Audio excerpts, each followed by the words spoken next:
तो मूवी की शुरुआत होती है मॉन्ट्रियल के एक आइलैंड को दिखाते हुए, जहां एक बायोटेक कंपनी को गोल्फ क्लब फील्ड की देखभाल के लिए हायर किया जाता है। इस कंपनी के कर्मचारी वहां नई तरह की फर्टिलाइजर यानी खाद का इस्तेमाल करते हैं, जो सर्दियों में जमी बर्फ को पिघलाकर घास को ताजा और हरा रखता है, ताकि अमीर लोग साल भर गोल्फ खेलने का मजा ले सकें। अगले दिन डैन नाम के एक सिक्योरिटी गार्ड को अपने घर में राशन का सामान भरते हुए दिखाया जाता है। दरअसल डैन एक ऐसे रेडियो शो को रोजाना सुनता था जिसमें ये बताया जाता था कि कोई भी मुसीबत कभी भी अचानक आ सकती है, और वो उन्हीं अनदेखी मुसीबतों से लड़ने के लिए खुद को तैयार कर रहा था। आज की रात वो माचिस के बिना ही आग जलाने की प्रैक्टिस कर रहा था। इसके लिए वो अपनी शॉटगन के खोल से पाउडर निकालकर इस्तेमाल करता है, जिससे छोटा सा धमाका होता है और उसकी एक आईब्रो जल जाती है। यहाँ से सीन शिफ्ट होता है और हमें डैन की बेटी पैट्रिसिया को दिखाया जाता है, जो कि गोल्फ क्लब में हेल्पर का काम करती थी। यहाँ बायोटेक कंपनी का सीईओ मिशेल एक अमीर कपल को गोल्फ खेलकर बताता है कि उनके फर्टिलाइजर की वजह से घास कितनी बढ़िया तरह से काम कर रहा है, जिससे खेल में मजा आ रहा है, जबकि असली कमाल तो जमीन के नीचे हो रहा था, जहां फर्टिलाइजर कई गुना फैलकर जमीन के नीचे मौजूद उस पानी को खराब कर रहा था जो पूरे टाउन को सप्लाई होता था। नेक्स्ट सीन में जैक्स नाम के एक्टर को दिखाया जाता है, जो कि स्टूडियो के नल से एक ग्लास पानी पीने के बाद अपने घर के लिए सामान खरीदने जाता है, जहां स्टोर में रखे हुए फल और सब्जियों को नल के पानी से ही धोया जाता था और उन्हें सूखने से बचाने के लिए भी नल का पानी ही यूज किया जाता था। अचानक जैक्स को चक्कर आने लगते हैं, पर थोड़ी देर के लिए वो उसे इग्नोर कर देता है। घर पहुंचने पर वो देखता है कि उसके दांत ग्रीन कलर में बदलते जा रहे थे और उसके पेट में अजीब सी आवाज आ रही थी। जब वो अपनी वाइफ को ढूंढते हुए बाथरूम में जाता है, तब तक वो पूरी तरह से ज़ॉम्बी बन चुका होता है। वो अपनी वाइफ को काट कर उसका मांस खाने लगता है और उसके ऐसा करते ही वो भी ज़ॉम्बी बन जाती है। इसके बाद जैक्स भी टब में घुस जाता है और दोनों की ग्रीन आंखें धुंधली होने लगती हैं। उधर गोल्फ क्लब में मिशेल और वो कपल मेन बिल्डिंग की तरफ जाते हैं और ये देखकर हैरान होते हैं कि वहाँ कोई भी नहीं था। अचानक एक आदमी भागता हुआ आता है और चिल्लाते हुए कहता है कि लोग बीमार हो रहे हैं, इसलिए उन्हें भी वहाँ से भाग जाना चाहिए। तभी वहाँ ढेर सारे एम्प्लॉयज उसका पीछा करते दिखाई देते हैं। वो सब के सब ज़ॉम्बी बन चुके थे। उसी वक्त एक डॉग भी दिखाई देता है, जिसे देखकर वाइफ उसे अपने पास बुलाती है, पर वो गुस्से से उसके ऊपर जंप करता है और उसकी गर्दन में काट लेता है। ये देखकर उसका हस्बैंड और मिशेल डॉग को दूर फेंक देते हैं। तभी उन्हें दूसरे ज़ॉम्बीज वहाँ से भागते हुए दिखाई देते हैं। तब वो औरत भी ज़ॉम्बी में बदलने लगती है, जबकि दोनों आदमी जल्दी से बिल्डिंग के अंदर घुसकर दरवाजा बंद कर लेते हैं। लेकिन डॉग भी चुपके से बिल्डिंग के अंदर घुस जाता है और उस औरत के हस्बैंड के पैर में काट लेता है, इसलिए वो लोग उसे अलग कमरे में बंद कर देते हैं। तब तक सारे ज़ॉम्बी दरवाजे पर इकट्ठे हो जाते हैं और जोर जोर से दरवाजा नॉक करने लगते हैं। इतने में हस्बैंड भी ज़ॉम्बी बन जाता है और मिशेल का पीछा करने लगता है, जो हाथ में एक चाकू लिए किचन में छिप जाता है। नेक्स्ट सीन में डैन को दिखाया जाता है, जिसे एक बूढ़ी औरत फोन करके कहती है कि उसके पड़ोसी शोर शराबा कर रहे हैं और आपस में लड़ रहे हैं। जब वो वहाँ पहुंचकर बेल बजाता है तो उसके पड़ोसी बाहर निकल कर आते हैं, जो कि ज़ॉम्बी बन चुके थे। तभी वो बूढ़ी औरत भी ज़ॉम्बी बन जाती है और डैन का पीछा करने लगती है। डैन जल्दी से कार के अंदर छुप जाता है और मदद के लिए पुकारता है,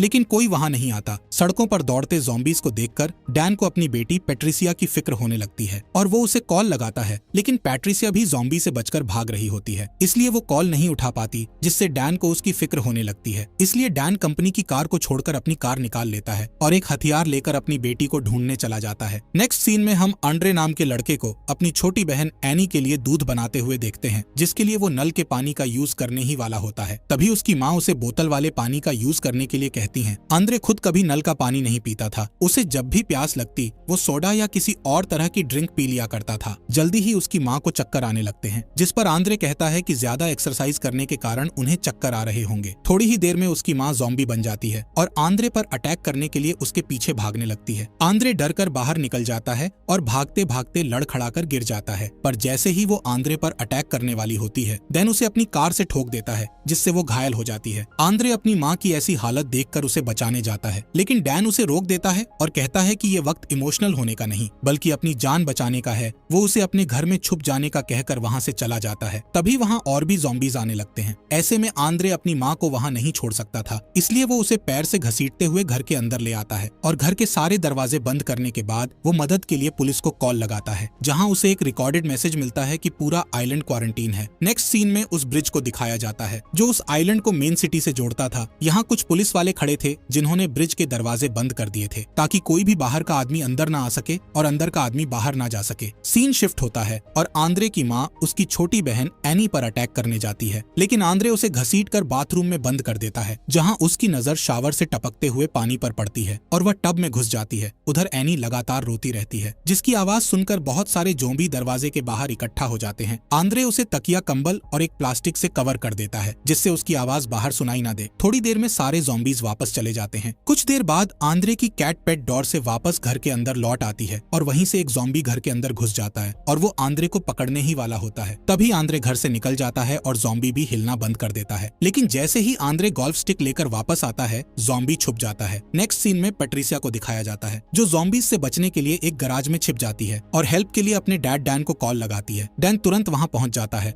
और देखता है कि गराज के बाहर ढेर सारे ज़ॉम्बीज मौजूद हैं। वो अपना चाकू निकाल लेता है और उससे कुछ ज़ॉम्बीज को मार डालता है और कुछ को जमीन पर गिरा देता है। इसके बाद वो अंदर जाता है। उसी वक्त ब्रिज पर मौजूद पुलिस वाले वहां से हट जाते हैं क्योंकि मिलिट्री वाले ज़ॉम्बी से अफेक्टेड एरिया को बॉम्ब से उड़ाने लगते हैं। इससे पूरे टाउन में पावर कट हो जाता है। अगली सुबह एनी की आया काम पर आने के लिए ब्रिज के पास पहुंचती है तो देखती है कि वो टूट चुका है। इस बीच आंद्रे अपने घर की खिड़की से ज़ॉम्बीज का वीडियो बनाने लगता है और उसी वक्त नेट पर प्रेस कॉन्फ्रेंस दिखाया जाता है जहां रक्षा मंत्री लोगों को बताता है कि हम लोगों ने आइलैंड की सुरक्षा की खातिर ब्रिज को डिस्ट्रॉय कर दिया है और अभी स्थिति नियंत्रण में है। तभी आंद्रे के फोन की बैटरी डाउन हो जाती है। इसके बाद वो अपनी माँ को चेक करने के लिए अंदर जाता है और देखता है कि उसकी माँ ग्रीन कलर के चिपचिपे मटेरियल से ढक गई है। अचानक उसकी माँ एनी पर अटैक करने लगती है। तब आंद्रे उनका ध्यान बटाने के लिए शोर करने लगता है और उनकी फेवरेट सब्जी को उनके सामने हिलाने लगता है जिससे अट्रैक्ट होकर उसकी माँ उसके पीछे भागने लगती है। ऐसा करते करते वो दोनों लिविंग रूम में पहुंच जाते हैं जहां गलती से उसकी माँ टीवी स्टैंड से टकरा जाती है और टीवी उनके ऊपर गिर जाता है जिससे उनकी मौत हो जाती है। दुखी मन से आंद्रे अपनी माँ को वापस बाथरूम के अंदर ले आता है और देखता है कि उनके जख्मों पर घास उगने लगे थे। फिर वो उनके फोन को उठाता है लेकिन वो फोन भी टूट चुका था। इसके बाद आंद्रे एक सीढ़ी लेकर सामने के दरवाजे से बाहर की तरफ देखता है जहाँ ढेर सारे ज़ॉम्बीज खड़े थे जैसे कि वो उसी के बाहर आने का इंतजार कर रहे हों। अब वो भी घर के अंदर रहकर थक चुका था, इसलिए वो एनी को बेबी कैरियर में डालकर हाथ में गोल्ड स्टिक लेकर घर का दरवाजा खोल देता है जिससे ज़ॉम्बीज घर के अंदर कैट को देखकर उसे पकड़ने के लिए घर के अंदर घुसते हैं और रास्ता साफ देखकर आंद्रे तुरंत वहां से भाग खड़ा होता है। वो ग्रोसरी स्टोर की तरफ भागता है और ज़ॉम्बी भी उसके पीछे पीछे भागते हैं लेकिन सारे दरवाजे बंद होते हैं और वो ज़ॉम्बीज से घिर जाता है। तभी अचानक एक दरवाजा खुलता है और डैन उसे अंदर खींच लेता है। डैन कल से वहीं पर डेरा जमाए हुआ था इसलिए उसने वहां कैंपिंग के लिए जगह भी बना ली थी, लेकिन उसके पास इस सिचुएशन से निपटने का कोई ठोस प्लान नहीं था। सारे बोट्स भी पहले ही वहां से जा चुके थे और पानी में तैर कर जाना मतलब सीधा मौत को दावत देना था। नेक्स्ट सीन में आंद्रे अपनी बहन एनी को देखने जाता है। तभी एनी की नजर एक दरवाजे के अंदर लॉक हुए ज़ॉम्बी पर पड़ती है जो और कोई नहीं बल्कि पैट्रिसिया थी। डैन को उम्मीद थी कि बाद में कोई ना कोई उसे ठीक कर देगा, इसलिए उसने उसे बंद करके रखा था। उधर गोल्फ क्लब में मिशेल सभी दरवाजों को सैनिटाइज करता है। इसके बाद अपने कंपनी वालों को कॉल लगाता है जो उसे बताते हैं कि एक्सपर्ट लोग हेल्प करने के लिए आ रहे हैं लेकिन उसे भी कंपनी के नियम मानने होंगे। तभी एक ज़ॉम्बी डॉग उस पर भौंकने लगता है जिसे वो लात मारकर भगा देता है। यहाँ इस बात का खुलासा होता है कि उसने अपने एक दोस्त का मर्डर भी किया था। उधर स्टोर में डैन आग जलाने की कोशिश में नाकाम हो जाता है। तब आंद्रे लाइटर यूज करके आग जला देता है। खाना खाते वक्त वो लोग डैन के फेवरेट रेडियो शो को सुन रहे होते हैं जिसमें ज़ॉम्बी अटैक के लिए आतंकवादियों को जिम्मेदार ठहराया जाता है। उस शो का होस्ट रक्षा मंत्री का इंटरव्यू लेता है जो सभी सवालों का गोलमोल जवाब देता है जिससे होस्ट को शक होता है कि कहीं गवर्नमेंट ज़ॉम्बीज से निपटने के लिए लोगों की जान की बलि ना चढ़ा दें। तभी डैन रेडियो स्टेशन में फोन लगाकर उन्हें बताता है कि कुछ लोग बचे हैं जिन्हें हेल्प की जरूरत है, जिस पर होस्ट कहता है कि दुनिया के बाकी लोग नहीं चाहते कि हर जगह इन्फेक्शन फैले, इसलिए वो पहले उससे पूरी जानकारी लेता है कि वो लोग कहाँ हैं और क्या कर रहे हैं। उसकी बकवास से चिढ़कर डैन फोन रख देता है। इसके बाद डैन और आंद्रे मिलकर इन्फेक्शन फैलने का रीजन जानने की कोशिश करते हैं ताकि वैक्सीन बना सके। आखिरकार डैन इस नतीजे पर पहुंचता है कि पानी की वजह से इन्फेक्शन फैला है क्योंकि जितने भी लोग ज़ॉम्बी बने थे उन सब ने नल का पानी पिया था। लेकिन डैन अपने पागलपन के कारण कभी भी नल का पानी नहीं पीता था क्योंकि उसे हमेशा डर लगता था कि कहीं टेररिस्ट लोग पानी में जहर न मिला दें। कुछ देर बाद वो तीनों स्टोर से बाहर निकलते हैं। वो लोग पैट्रिसिया को भी साथ लेकर जाते हैं जिसके सर पर एक पिंजरा लगा होता है ताकि वो किसी को काट ना ले। बाहर उन्हें कुछ ज़ॉम्बीज दिखाई देते हैं जिनकी बॉडी में ग्रीन कलर का कुछ चिपचिपा पदार्थ लगा होता है। अचानक एक छोटी बच्ची डैन के ऊपर अटैक कर देती है जिसे डैन धक्का देकर दूर कर देता है लेकिन उसे मारने की हिम्मत नहीं जुटा पाता है। चलते चलते आखिरकार वो लोग डैन की कार तक पहुंच जाते हैं और इससे पहले कि ज़ॉम्बीज उन पर अटैक करते वो कार में बैठकर वहां से निकल जाते हैं। इस बीच बायोटेक कंपनी 2 ट्विंस यानी जुड़वा बहनों को हथियार के साथ गोल्फ क्लब भेजती है जो अपने रास्ते में आने वाले हर एक ज़ॉम्बी को धड़ाधड़ मार रही थी। उधर क्लब के अंदर मिशेल इस डील से जुड़े सारे कागज और दस्तावेजों को जला रहा होता है ताकि इस बात का कोई सबूत ना रहे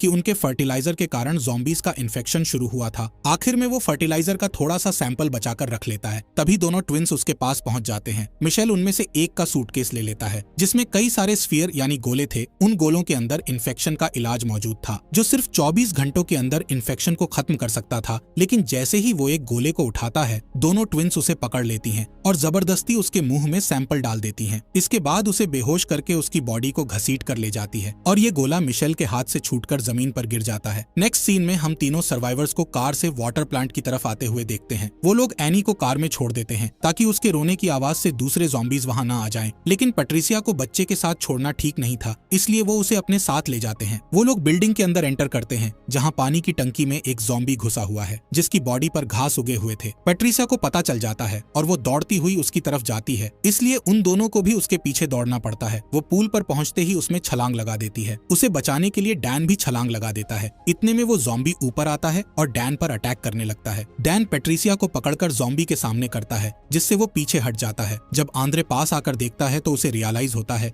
कि ज़ॉम्बीज एक दूसरे पर अटैक नहीं करते हैं, पर तभी ज़ॉम्बी उसकी आवाज सुन लेता है और उसका पीछा करने लगता है। तब आंद्रे बाहर की तरफ भागने लगता है, लेकिन वहाँ और भी ज़ॉम्बीज उसका पीछा करने लगते हैं। इधर डैन पैट्रिसिया को पानी से निकालने की कोशिश करता है जिसमें उसका बाजू अलग हो जाता है। उधर आंद्रे भागते भागते किसी तरह कार के अंदर पहुंच जाता है और तभी डैन भी बाहर आता है। वो पैट्रिसिया को एक ढाल की तरह इस्तेमाल करता है ताकि ज़ॉम्बीज उनसे दूर रहें। कार में बैठने के बाद डैन को कुछ आवाज सुनाई देती है। तब पता चलता है कि पैट्रिसिया का फोन अब भी उसी के पास था। वो उसके टूटे हुए बाजू का इस्तेमाल करके फोन को अनलॉक करता है और तभी उसे रियलाइज होता है कि पैट्रिसिया के जख्मों पर घास उगाए थे। सर्दी के मौसम में घास को देखकर उसे हैरानी होती है, पर तभी उसे याद आता है कि गोल्फ क्लब में एक एक्सपेरिमेंट किया गया था और ये शायद उसी का नतीजा है, न कि आतंकवादियों का। उधर गोल्फ क्लब में दोनों ट्विंस सभी गोलों को गोल्फ क्लब के घास पर तोड़ने लगते हैं ताकि कोई प्रूफ बाकी ना रहे। तभी डैन की कार वहां पहुंच जाती है और वो लोग उस अजीब से धुएं को नोटिस कर लेते हैं। आंद्रे फोन निकालकर सब कुछ रिकॉर्ड करने लगता है। इसके बाद वो लोग फ्रंट डोर की तरफ जाते हैं, लेकिन वो लॉक होता है। तब डैन अंदर जाने के लिए दूसरा रास्ता ढूंढता है। वो छत पर चढ़कर अंदर घुस जाता है और दरवाजा खोल देता है ताकि बाकी लोग भी अंदर आ जाएं। उसके बाद पैट्रिसिया को एक स्टोरेज रूम में बंद कर देता है, जबकि आंद्रे चेयर्स की हेल्प से एनी के लिए सोने का इंतजाम करता है। उसके बाद डैन और आंद्रे पूरी बिल्डिंग की छानबीन करते हैं। तभी उन्हें वो डॉग दिख जाता है जो अभी तक जिंदा था और उसकी पूरी बॉडी में घास उग आए थे। ठीक तभी डैन को चक्कर आने लगते हैं। उधर एनी भी जोर जोर से रोने लगती है। तब आंद्रे उसे चुप कराने के लिए दौड़कर उसके पास जाता है और देखता है कि वो अपने बिस्तर से गायब थी। इधर आंद्रे अपनी बहन को ढूंढ रहा होता है। उधर डैन अंधेरे गलियारे की तरफ जाता है जहां जमीन पर कुछ बॉम्ब पड़े हुए थे जिससे बिल्डिंग उड़ सकती थी। अब तक उसकी तबीयत भी बिगड़ने लगी थी, लेकिन वो हिम्मत नहीं हारता और उस रूम तक पहुंच जाता है जहां सारे बॉम्ब टाइमर से कनेक्टेड थे। अब तक डैन काफी कमजोर हो चुका था, इसलिए वो चक्कर खाकर गिर जाता है और उसे उठने में दिक्कत होती है। तब वो पैट्रिसिया के टूटे हुए हाथ से टाइमर को ऑफ कर देता है। तभी उसकी आंखें भी ग्रीन होने लगती हैं। इधर बिल्डिंग के बाहर खड़ी ट्विंस देखती हैं कि काफी वक्त गुजरने के बाद भी बिल्डिंग ब्लास्ट नहीं हुई थी, इसलिए वो चेक करने के लिए अंदर जाती हैं। उन्हें किचन के अंदर एनी दिख जाती है। वो लोग उसे फर्टिलाइजर खिलाकर वहां से चले जाते हैं। उधर आंद्रे अपनी बहन को ढूंढते हुए उस रूम तक पहुंचता है जहां ज़ॉम्बी बना हुआ मिशेल बंद था। ये देखकर वो दूसरी तरफ जाता है और वहां उसे अपनी बहन मिल जाती है, जिसे लेकर वो जाने ही वाला होता है कि दोनों ट्विंस उसका रास्ता रोक लेती हैं। उनमें से एक एनी का मुंह बंद कर देती है और दूसरी आंद्रे को फर्टिलाइजर खिलाने लगती है। लेकिन इससे पहले ही एनी ज़ॉम्बी बन जाती है और ट्विन के हाथ में काट लेती है, जिससे फर्टिलाइजर का सैंपल गिर जाता है। तभी डैन दूसरे ट्विन पर अटैक कर देता है और वो उसे काट लेता है। अब आंद्रे जैसे ही पीछे हटता है, उसका पैर वहां गिरे हुए इलाज वाले गोले पर पड़ जाता है, जिससे गोला टूट जाता है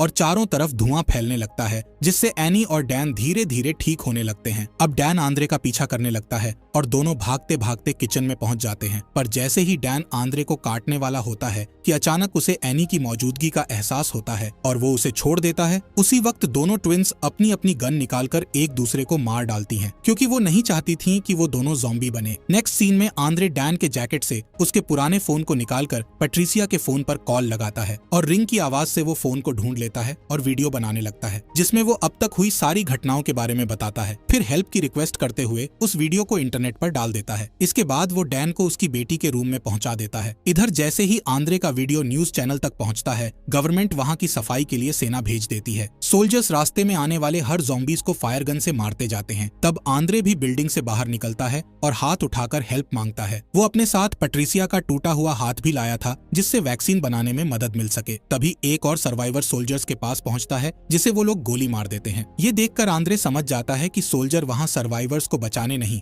बल्कि सबको मारकर एरिया क्लीन करने आए थे। अब तक एनी भी ठीक हो चुकी थी, इसलिए आंद्रे वहां से भागकर छिप जाता है। उधर गोल्फ क्लब के अंदर डैन भी ठीक हो चुका था, पर तभी सोल्जर्स बिल्डिंग के अंदर घुसकर उसे और पैट्रिसिया दोनों को जलाकर मार देते हैं। अगले सीन में रक्षा मंत्री को टीवी पर भाषण देते दिखाया जाता है, जो कि जनता को बताता है कि हालात को काबू में कर लिया गया है और इन्फेक्शन को जड़ से मिटा दिया गया है, इसलिए अब किसी को डरने की जरूरत नहीं है। तभी वो एक मग से पानी पीता है जिस पर बायोटेक कंपनी का लोगो लगा हुआ था, जिससे ये साबित होता था कि वो भी इस मामले में शामिल था। उधर आंद्रे जान बचाने के लिए यहाँ वहाँ भटक रहा होता है और रास्ते में उसे कई सर्वाइवर्स की डेड बॉडीज पड़ी मिलती हैं, जिन्हें सोल्जर्स ने मार डाला था। अचानक उसकी नजर नदी में एक बोट पर पड़ती है जिसे एनी की आया लेकर आई थी। उसमें कई वॉलंटियर्स भी थे जो कि आंद्रे और एनी को बचा लेते हैं। जैसे ही वो लोग आइलैंड से निकलते हैं, तब आंद्रे को रियलाइज होता है कि पैट्रिसिया का बाजू अब किसी काम का नहीं है, इसलिए वो उसे पानी में फेंक देता है, जहाँ एक मछली उसे काट लेती है और तुरंत ज़ॉम्बी बन जाती है। इसी के साथ इस मूवी का यहीं पर एंड हो जाता है। फॉक्स एक्सप्लेनर चैनल को सब्सक्राइब करने के लिए आपका दिल से शुक्रिया।